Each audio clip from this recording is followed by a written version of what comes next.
चुनाव की सरगर्मी जोरों पर है। जनसंपर्क अभियान चल रहे हैं। दोनों ही प्रमुख पार्टियां बीजेपी और कांग्रेस जनता से मिल रही है और जनता से वोट की अपील कर रही हैं। आज हमारी खास बातचीत में हमने बात की है नगर पालिका अध्यक्ष पद के लिए भाजपा प्रत्याशी कमल गर्ग से और जाना उनसे क्या है उनका विजन, क्या है उनकी पहली प्राथमिकता जनता को लेके।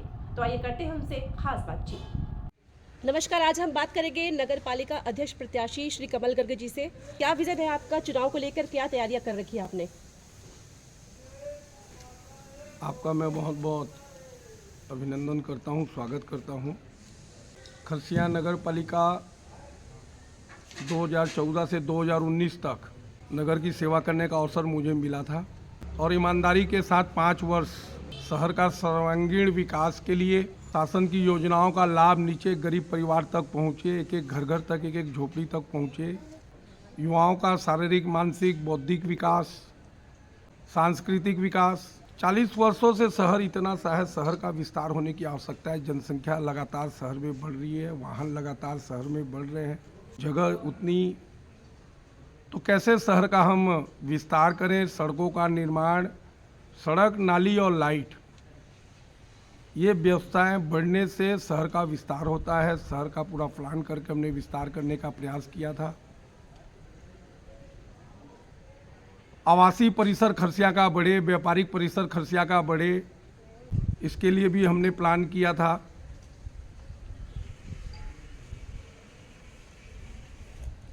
ट्रांसपोर्ट नगर का निर्माण, एक बड़ी कल्पना की थी कि रायगढ़ रोड, रायगढ़ चौक से राठौर चौक के बीच सपिया मार्ग पर एक बड़ा व्यावसायिक परिसर बने, ट्रांसपोर्ट नगर का निर्माण हो, जिसके लिए ज़मीन भी गवर्नमेंट से, नगर पालिका के लिए 13 एकड़ ज़मीन गवर्नमेंट से हमने ली थी। 25 करोड़ का प्रपोजल उस समय प्लान किया गया था। सड़क का निर्माण, ट्रांसपोर्ट नगर तक पहुंचने के लिए चौड़ी सड़क का निर्माण हो, इसके लिए भी पुरानी बस्ती का धरसा और जिन लोगों का ज़मीनों पर कब्जा था उन लोग से आग्रह करके रोड निर्माण की सहमति भी ली गई थी। और इतना प्लान पिछले कार्यकाल में किया हुआ था, जो पिछले 5 साल में वो काम रुका हुआ है, वो आगे नहीं बढ़ा।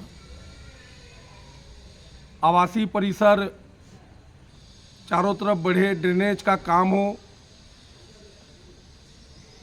पिछले समय में शहर की जनसंख्या कहीं आधी थी, उसके अनुरूप पानी शहर के बाहर खेतों पर शहर का पानी जाता रहा और वो निजी ज़मीनें भी रहने के कारण लोगों ने उनको बंद करना, जिसके कारण से पानी, बारिश का पानी, शहर का पानी और सारी व्यवस्था क्लोज होते दिखी। तो हमने फेज़ 1, फेज़ 2 का प्लान करके और शहर के 8 वार्डों का पानी भेलवाड़ी नाला तक ले जाने का काम करें और 10 वार्डों का पानी फोगरम नाला तक ले जाने का काम करें। ढाल जिधर हो उधर प्लानिंग करके हमने फेज़ 1, फेज़ 2 ड्रेनेज का प्रयास किया, जिसमें फेज़ 2 का काम भेलवाड़ी नाला तक का रेलवे के किनारे किनारे ले जा कर के 8 वार्डों का, 10 वार्डों का पानी की व्यवस्था हमने निस्तारी की और एक आधा काम जो फोगरम नाला की ओर फेज़ 1 ड्रेनेज जाना था, वो काम रुका हुआ है, जिसको आने वाले समय में करने की आवश्यकता है। ये फेज़ 1 और फेज़ 2 होने के बाद शहर में जो बारिश में पानी का ठहराव जो रुकना होता था, वो पूर्ण रूप से समाप्त होगा। 40-50 वर्षों तक आने वाले समय में कहीं पानी का ठहराव या भराव नहीं होगा। ये ड्रेनेज का निर्माण के कार्य की कल्पना में पिछले कार्यकाल में आधा हुआ था, आधा बाकी था, जो पिछले 5 साल में आगे नहीं बढ़ा, उसको हमें आगे बढ़ाने की आवश्यकता है। युवाओं के लिए स्वामी विवेकानंद स्पोर्ट्स कॉम्प्लेक्स का निर्माण कराया कि खेलकूद के प्रति रुचि युवाओं की हो, हमारे आने वाली पीढ़ी खेल के प्रति आगे बढ़े। खेल के प्रति अगर युवा बढ़ता है तो शरीर से उसका प्रेम बढ़ता है और मानसिक शारीरिक विकास अगर कहीं बढ़ता है, नशा से युवा दूर होता है। इस दृष्टिकोण से खेल का एक अच्छा वातावरण युवाओं का हो और हमारी आने वाली पीढ़ी को प्रेरणा मिले, इस दृष्टि से एक स्पोर्ट्स कॉम्प्लेक्स का निर्माण किया गया था। सांस्कृतिक कार्यक्रम के लिए, बौद्धिक विकास के लिए एक सुंदर सुसज्जित ऑडिटोरियम का निर्माण किया गया था। 300-400 की संख्या में लोग बैठ करके लगातार सांस्कृतिक कार्यक्रम करें। सांस्कृतिक बौद्धिक विकास युवाओं का हो, नगरवासी का हो। उसके नीचे एक सुंदर लाइब्रेरी के लिए स्थल बनाया गया था और निर्मित भवन सांस्कृतिक ऑडिटोरियम में लाइब्रेरी के स्थान तय किया था। लाइब्रेरी का निर्माण हमने पिछले समय में नहीं कर पाया था, प्रस्तावित थी। जो एक सुंदर लाइब्रेरी की आवश्यकता युवाओं को अपने फ्यूचर, अपने व्यक्तित्व विकास के लिए एक लाइब्रेरी की आवश्यकता, उसको आने वाला समय में हमको करना है। शहर को विस्तार के लिए रिंग रोड की आवश्यकता, शहर के चारों तरफ एक रिंग रोड की आवश्यकता है। मुख्य मार्गों से रिंग रोड को जोड़ेंगे और प्रमुख समस्या खरसिया की, जो आज खरसिया के बीच से रेलवे लाइन है, शहर को 2 भागों में रेलवे लाइन बांटती है, जिसके लिए ओवर ब्रिज और अंडर ब्रिज का निर्माण, ये प्रमुख तकलीफ और समस्या शहर की है। तो हमने कल्पना की है कि हम नगर पालिका चुनाव में सफलता मिलेगी, सेकेंड डे से ही हम वो अंडर ब्रिज कैसे निर्माण हो उसके लिए हम आगे बढ़ेंगे। हमारे माननीय मुख्यमंत्री जी, हमारे वित्त मंत्री माननीय ओपी चौधरी जी से भी इस पर चर्चा हुई है कि इस कामों को तुरंत हमको आगे बढ़ाना है। उन्होंने भी आश्वस्त किया है कि मिलजुल करके सब कामों को आगे बढ़ाएंगे और हम नगर पालिका इलेक्शन के जस्ट बाद से ही ओवर ब्रिज का निर्माण और अंडर ब्रिज का निर्माण के लिए हम आगे बढ़ेंगे। कोई स्थिति में जाना पड़े हम जाएंगे और शहर की जो प्रमुख समस्या, ज्वलंत समस्या जो है अंडर ब्रिज की, ओवर ब्रिज की, इसको शीघ्र निर्माण हम करा करके जनता को सौगात सौंपेंगे। और जो रिंग रोड की जो हम कल्पना कर रहे हैं, उस रिंग रोड को भी एक साइड अंडर ब्रिज से, एक साइड ओवर ब्रिज से उसको रिंग रोड को जोड़ेंगे। ये कल्पना से निश्चित रूप से शहर का बड़ा विस्तार होगा। शिक्षा के क्षेत्र में आने वाली पीढ़ी और युवाओं के लिए एक अच्छी शिक्षा मिले, उसका परिसर हो। नालंदा लाइब्रेरी उस तर्ज पर एक खरसिया में एक लाइब्रेरी का निर्माण करेंगे। अच्छी शिक्षा और लाइब्रेरी का उपयोग करके अपने व्यक्तित्व विकास और आगे बढ़ने के लिए युवा खरसिया में आगे बढ़े। एक चिकित्सा की व्यवस्था है। खरसिया का सिविल अस्पताल, बहुत पुराना अस्पताल खरसिया का सिविल अस्पताल है। उस सिविल अस्पताल का हम कैसे व्यवस्थित कर सके, अच्छे डॉक्टर्स वहाँ हो, और जो रिफर सेंटर है वो रिफर सेंटर की जगह इलाज सेंटर खरसिया का बने। ऐसे सिविल अस्पताल में चिकित्सा की व्यवस्था कैसे अच्छी हो, इस और हम आने वाले समय में काम करेंगे। हमालपाड़ा के लिए एक स्टेशन तालाब खरसिया का बड़ा तालाब है। सारी तालाबों का, किसी भी शहर में तालाब का सौंदर्यीकरण, स्वच्छ जल तालाब में रहे, निस्तारी का उपयोग उस तालाब से हो, शहर की व्यवस्था तालाब की अच्छी हो, ये शहर का एक महत्वपूर्ण कार्य होता है। हम सारी तालाबों को कैसे स्वच्छ रख सके, स्वच्छ जल तालाब पे कैसे हो। और एक बड़ा तालाब जो अपने स्टेशन तालाब जिसको हम बोलते हैं लाइन के उस पार है, उस तालाब पर पिछले समय हमने कार्य प्रारंभ किया था। रायपुर में मेरीन ड्राइव आप देखे होंगे, रायपुर में मेरीन ड्राइव, उस मेरीन ड्राइव को देखकर की उसी तर्ज पर हमने कल्पना की थी कि स्टेशन तालाब पार्क को हम ऐसा बनाए।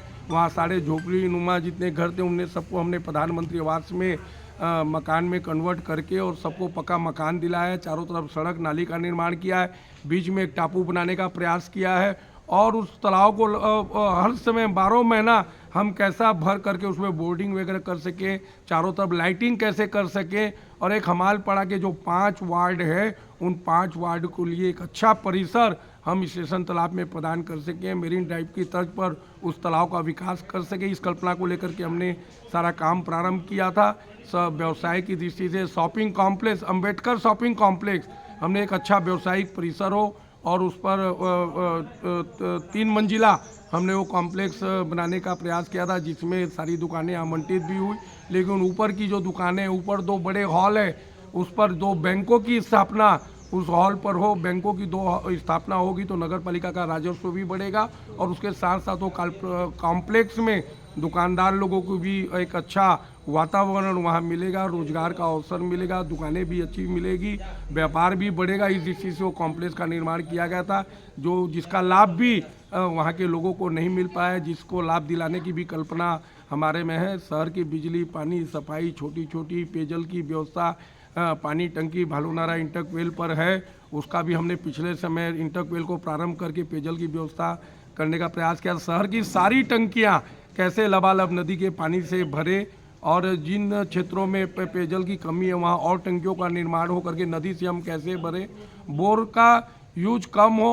वाटर लेवल शहर का जो आने अभी की समस्या और आने वाले जो 10 साल 20 साल बाद हमारे आने वाली पीढ़ी की इस बात की चिंता करते हुए कि शहर का हम वाटर लेवल को कैसे मेंटेन कर सकें, एक बड़ी चिंता का विषय है शहर के लिए कि शहर का वाटर लेवल को बना के रखना है। 800 फुट 1000 फुट में कहीं कहीं हमको पानी नहीं मिल रहा है। अगर वाटर लेवल की हम चिंता अगर कहीं नहीं करेंगे तो आने वाले हमारी पीढ़ी में 20 वर्षों में हमको एक बड़ा संकट पेयजल के लिए हमको गुजरना पड़ेगा। उसकी भी चिंता हमने की कि सारी टंकियों को हम कैसे नदी के पानी से हम कैसे सारी टंकियों को भरें, सारी तालाबों को हम कैसे नदी के पानी से हम कैसे बढ़े। अगर सारी तालाबें अगर 12 महीना भरी रहेंगी और ये व्यवस्था होगी तो शहर का वाटर लेवल बचेगा, वाटर लेवल बढ़ेगा और वाटर लेवल बढ़ेगा तो पेयजल का संकट आने वाला समय में नहीं होगा। हमारी कल्पना वर्तमान की नहीं, हमारी कल्पना आने वाले 15 वर्ष 20 वर्ष 40 वर्षों के बाद जो शहर की हम कल्पना करते हैं, जो समस्याएं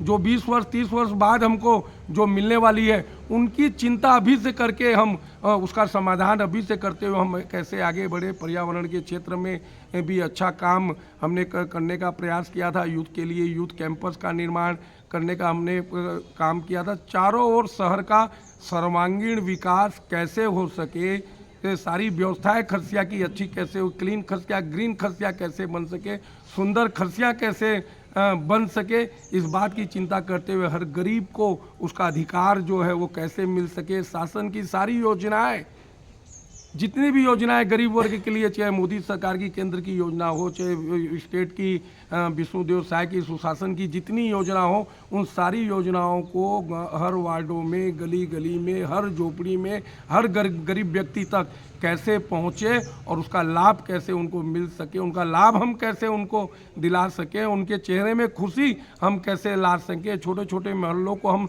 सुंदर मोहल्ले हम कैसे बना सकें, ये कल्पना को लेकर के भी हमने पिछले समय भी काम किया था। वो कल्पना सारी हमारे मन में है और उस कल्पनाओं को लेकर ही अभी फिर नगर पालिका में अध्यक्ष का पिछले समय पार्षदों के द्वारा अध्यक्ष चुना गया था। इस बार डायरेक्ट जनता के द्वारा फिर अध्यक्ष चुना जाएगा। इस बार 2 वोट देने का अधिकार जनता को है, पार्षद का अलग और अध्यक्ष का अलग। पार्टी ने अवसर दिया, नगर की सेवा करने का अवसर पार्टी ने दिया है और हम चुनाव लड़ने का मकसद बस एक ही है, एक ही इरादा है, एक ही लक्ष्य है, एक ही मकसद है कि सेवा। और मैं खरसिया मेरी जन्मभूमि है, मेरी मातृभूमि है और किसी भी राजनीतिक व्यक्ति जो सामाजिक राजनीतिक क्षेत्र में काम करता है, मैं भी 35 वर्षों से राजनीतिक क्षेत्र सामाजिक क्षेत्र में काम करते हुए आ रहा हूँ।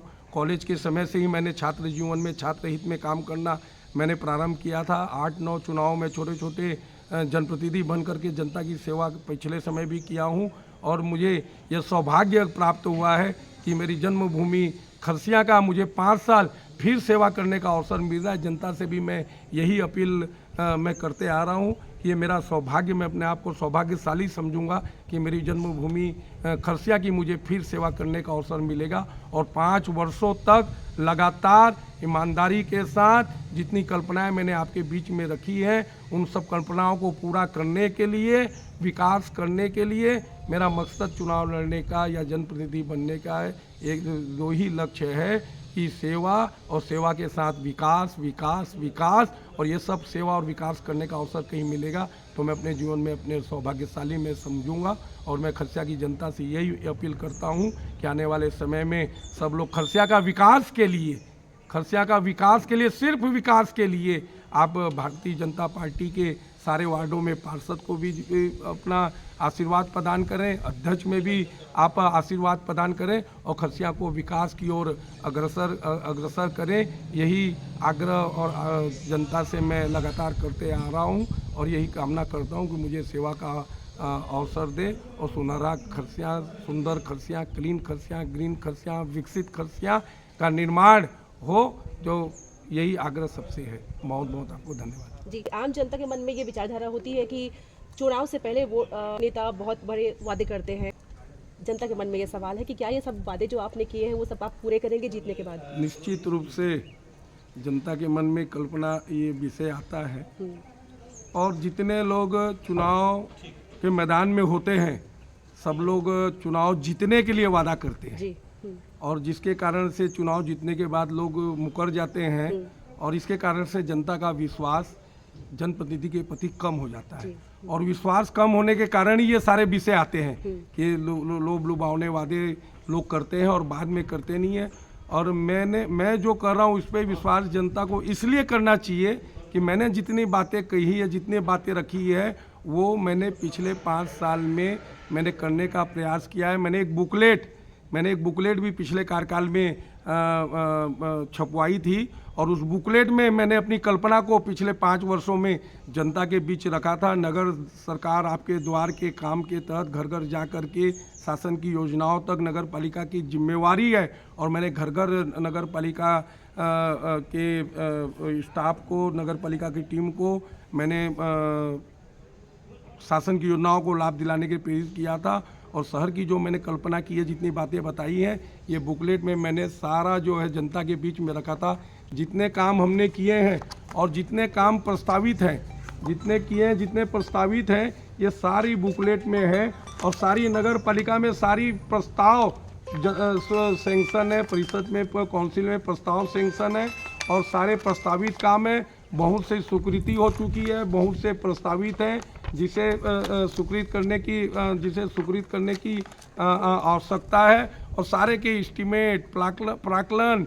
मैं आपको एक बात और बताना चाहता कि मैंने देखा कि सर्व समाज खरसिया में जितने भी समाज के लोग थे, एक मांगलिक भवन, सुंदर भवन की शादी विवाह, छठी बड़ी एक कार्यक्रम के लिए एक भवन की आवश्यकता है। और वो भवन का निर्माण के लिए भी मैंने 3 एकड़ 2.5 एकड़ जमीन Kharsia ward number 17 Pihu palace के पीछे गवर्नमेंट से नगर पालिका के नाम में मैंने कराई भी थी। उसका टेंडर भी मैंने 2 करोड़ करीब का टेंडर भी कराया था। वो भवन का निर्माण कार्य जो है वो आज तक लंबित पड़ा हुआ है, उसका काम भी प्रारंभ नहीं हुआ है। बहुत सारी योजनाएं हैं, कल्पनाएं पिछले 5 सालों में हमने जो किया है वो लोगों के सामने है और लोग इस बात को बोल भी रहे हैं। मुझे खुशी है इस बात की कि लोगों को मैं कल्पना है, लोग अपने आप बोल रहे हैं कि आपने पिछले 5 सालों में जो प्लानिंग की थी उसमें आपने ये सारा काम आपने किया है और जो प्रस्तावित काम है उसको आगे बढ़ाना है। और जनता के मांग पर ही, कार्यकर्ताओं की मांग पर ही, लोगों की कल्पना पर ही मैंने नगर पालिका के अध्यक्ष के चुनाव पे बीच में सेवा करने के लिए मैंने आगे बढ़ा है। उनके अनुरूप ही मैं आगे बढ़ रहा हूँ, उनके अनुरूप ही मैं काम करूँगा। और कोई जनता के बीच विश्वास का विषय है। मुझे ऐसा महसूस होता है खरसिया की जनता में 18 वार्डों में आप कहीं पर भी घूम लेंगे, आपको ऐसा कोई व्यक्ति नहीं बोलेगा कि कमल ने झूठे वादे करते हैं, झूठा आश्वासन कमल ने किया है। हमने तो 5 साल करके दिखाया है। हमारी पूरी प्लानिंग वहाँ नगर पालिका में प्रस्तावित है, प्रस्ताव में स्वीकृत है, गवर्नमेंट के सेंक्शन है। 15 करोड़ की राशि, करीब 15 करोड़ की राशि स्वीकृत कार्यों की मेरे कार्यकाल में मैंने छोड़ करके गई थी। वो सारा काम को पेंडिंग कर दिया गया और वो राशि का जो है दूसरे मदों में कहाँ पर खर्च किया गया ये नगर के सामने दिख नहीं रहा है। मैंने स्वीकृत कार्यों की 15 करोड़ की राशि छोड़ करके अपने कार्यकाल में मैंने गया, लेकिन वो काम फिर सारा लंबित पड़ा हुआ है। वो राशि का कहाँ उपयोग हुआ, किस काम में उपयोग हुआ, ये नगर में मुझे कहीं दिखलाई नहीं देता है। बंडर बाट निश्चित रूप से उस राशि का हुआ होगा और जनता इसलिए विश्वास करेगी कि सारे काम प्रस्तावित है और सबके सामने है। और इस पिछले समय मैंने घर घर 2014-19 के बीच में बुकलेट दी है। ये बुकलेट सबके घरों में निश्चित रूप से होगी। वो बुकलेट को खोल के देखेंगे तो लोगों को विश्वास होगा। बहुत बहुत धन्यवाद।